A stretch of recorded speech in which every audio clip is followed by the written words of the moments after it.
Bonjour à toutes et à tous et bienvenue à tous les supporters du Real Madrid, fans de football espagnol et fans de football en général. J'espère que tout le monde va bien. En attendant le débrief de ce soir entre Retafe et le Real Madrid en Liga, j'avais envie de faire quand même une petite vidéo d'analyse de l'actualité Real Madrid avec quelques infos intéressantes sorties ces derniers jours et ces dernières heures, en parlant principalement au départ de Kylian Mbappé qui pourrait bien prendre la parole en février ou mars 2024 maximum pour dire s'il prolonge ou pas avec le Paris Saint-Germain, sans forcément dire qu'il viendra au Real Madrid, mais au moins savoir s'il prolonge ou pas au Paris Saint-Germain. On parlera aussi d'une signature d'un nouveau sponsor pour le Real Madrid qui sera annoncé officiellement le 2 février, soit demain à l'heure où je tourne et sort cette vidéo, qui a déjà été teasée sur les réseaux sociaux via une vidéo et des images sur en tout cas les sites du Real Madrid et les réseaux du Real Madrid. Un sponsor qui va aider le club à booster ses revenus, son chiffre d'affaires et lutter contre les clubs états petit à petit, sans compter que les travaux du Bernabéu sont bientôt terminés, qui pourra bientôt tourner à plein régime au niveau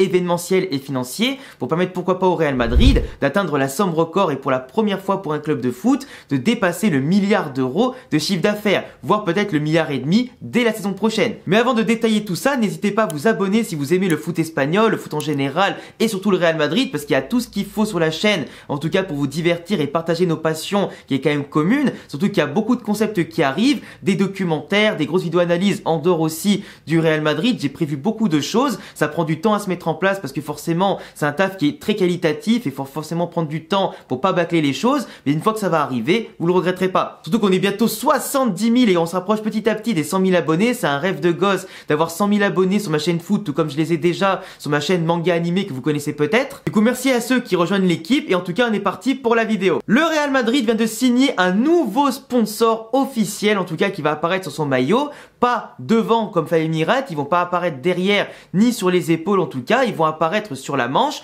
Il s'agit, comme on l'a vu dans le teasing notamment de la vidéo et des images sur les réseaux sociaux du Real Madrid, de HP, l'entreprise que vous connaissez tous par rapport à leur PC portable, par exemple aussi leur imprimante ou différents produits électroniques que peut-être vous possédez déjà chez vous. HP qui a du coup donné 70 millions d'euros par an au Real Madrid, tout comme Fly Emirates le font pour apparaître devant. Ils vont apparaître avec un logo assez sobre et assez petit normalement sur la manche et dès normalement les prochains matchs, ce qui fait quand même que ça devrait pas gâcher ou entacher le maillot du club d'avoir un logo d'un autre sponsor en plus, et globalement ça permettra aussi pour la première fois de l'histoire du club d'avoir deux sponsors différents sur le maillot du Real Madrid. En général t'en as toujours eu qu'un, plus l'équipementier Adidas ou un autre équipementier, mais les équipementiers c'est pas vraiment comme des sponsors, simplement l'équipementier qui est en charge de la production des maillots etc. Mais globalement le fait d'avoir et Adidas qui rapporte 120 millions d'euros par an ou un peu moins, il y a aussi Fly Emirates 70 millions et maintenant HP 70 millions, tu arrives à avoir un maillot aujourd'hui qui est le plus cher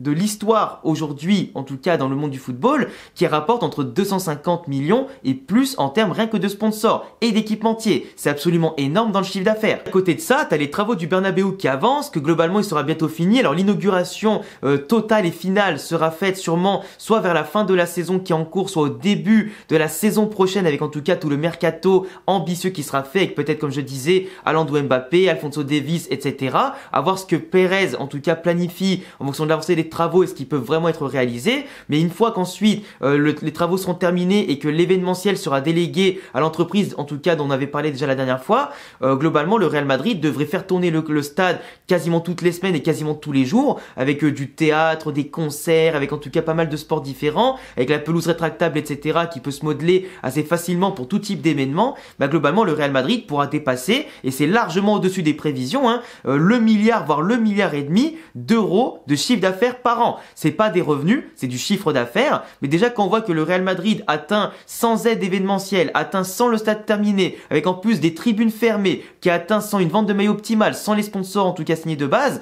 quasiment plus de 900 millions de de chiffre d'affaires par an, avec une cinquantaine de millions d'euros de bénéfices ou une centaine de millions de bénéfices maximum. Là, avec le milliard voire le milliard et demi qui serait dépassé en chiffre d'affaires, on devrait arriver à plusieurs centaines de millions de bénéfices, ce qui permet au club de lutter contre les clubs états, de faire presque chaque année après ça des mercatos ultra ambitieux, pas besoin de compter que sur des jeunes pépites ou simplement sur des mercatos un peu plus calmes. Déjà que le Real Madrid a beaucoup de trésorerie depuis pas mal de temps, qu'ils ont un petit peu amputé par Bellingham et d'autres petits joueurs comme ça, mais globalement, avec les ventes et les activités annexes, le Real Madrid a déjà de la trésorerie énorme, malgré l'investissement du stade, les prêts en plus, etc., qui vont se rembourser tout seuls et petit à petit, vu l'immense chiffre d'affaires qui sera réalisé sur les 15-20 prochaines années, voire 25 prochaines années, le Real Madrid peut être vraiment tranquille et serein sur l'avenir financier, contrairement à d'autres clubs comme le Barça, gérés en tout cas avec les pieds. Félicitations à HP pour apparaître sur le maillot de la plus belle équipe et le plus beau club du monde et de l'histoire du football. Bravo au Real Madrid en tout cas d'avoir fait un petit peu une distorsion à ses règles en signant un deuxième sponsor au lieu d'un seul,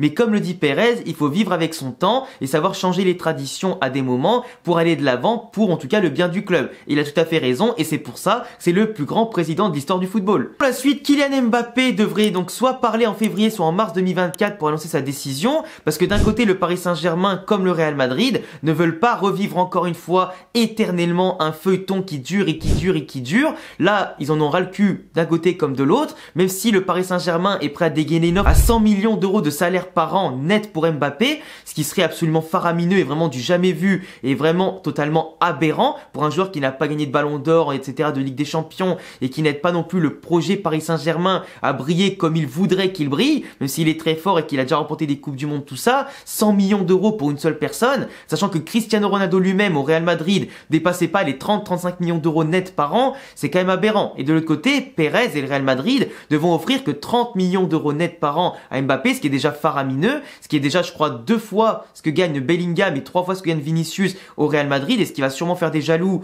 au niveau de l'échelle salariale au sein du club, en espérant que ça se passe bien et que Mbappé, avec son attitude qui veut toujours tout tirer à lui, son salaire, etc., que ça va pas détruire la bonne ambiance du vestiaire qui se veut quand même très familial, très jeune, très soutenu, etc. Donc on espère qu'Mbappé au Real, s'il vient, fera pas tout voler en éclats et qu'il saura se tenir tranquille et qu'il saura en tout cas rester à sa place par rapport aux anciens, la tradition et l'institution, parce qu'il sera jamais au-dessus de l'institution. Si Ramos et Ronaldo ne l'ont jamais été, c'est pas un Mbappé qui va l'être, tu vois ce que je veux dire ou pas? Et globalement, tout le monde le remettra à sa place si jamais il bronche, tu vois. Mais Mbappé aujourd'hui doit parler, parce que le Real Madrid doit s'organiser pour le prochain mercato. S'il vient pas, c'est Haaland qui viendra, parce que Bellingham lui fait des pieds et des mains, parce qu'il y a la clause avec City, parce que le Real Madrid préférera foutre la haine à Mbappé en prenant son rival principal qui gagnera sûrement des ballons d'or avec nous, plutôt que d'attendre encore une fois comme on l'a fait il y a 2 ans. Parce que l'été dernier, le Real Madrid n'a pas bougé. L'été dernier, le Real Madrid n'a fait aucune offre et n'a donc pris aucune clim. Contrairement à ce que disent certains sur les réseaux,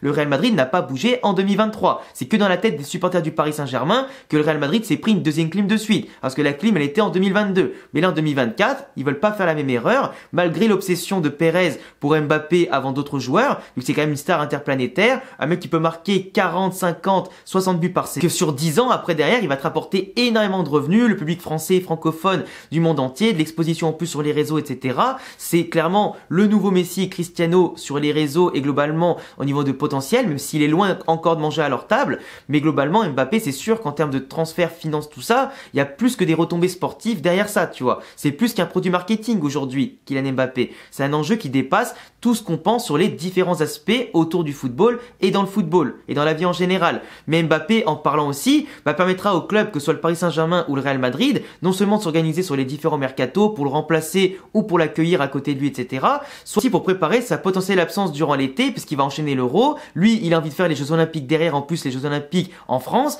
Donc globalement, s'il fait l'Euro et les JO, faut aussi prévoir s'il vient ou pas, dans quel état de forme il va arriver ensuite pour le début de la saison, si on peut compter sur lui ou pas pour le début de la reprise de la saison en Liga, pour les matchs amicaux, les différentes tournées, etc. C'est quelque chose qui se prévoit à l'avance, pas quelque chose qui se prévoit du jour au lendemain. Et globalement, ni le Paris Saint-Germain ni le Real Madrid ne veut que le feuilleton continue jusqu'à juin, juillet et août, sachant que s'il part ou s'il vient, ça entraîne beaucoup de changements au sein de chaque effectif. Et donc prévoir son effectif, le planifier, etc., ça prend du temps. Et c'est pas au dernier moment sur le mercato que tu trouveras un remplaçant ou une autre alternative s'il vient ou pas, tu vois. En février-mars, apparemment, c'est ce qui avait déjà été donné dans les dernières infos qu'on avait eues en novembre-décembre. Donc tout coïnciderait petit à petit, même si les sources sont françaises ou espagnoles et qu'en général elles sont un peu douteuses. On verra bien d'ici la fin du mois ce qui va se passer, mais il est clair que Mbappé aujourd'hui, avec la fin du mercato d'hiver qui arrive aujourd'hui, je crois à l'heure où je vous parle, globalement, il faut vraiment que ça commence, parce que même s'il y a encore la fin de la saison, qu'il peut aller chercher la Ligue des Champions avec le Paris Saint-Germain,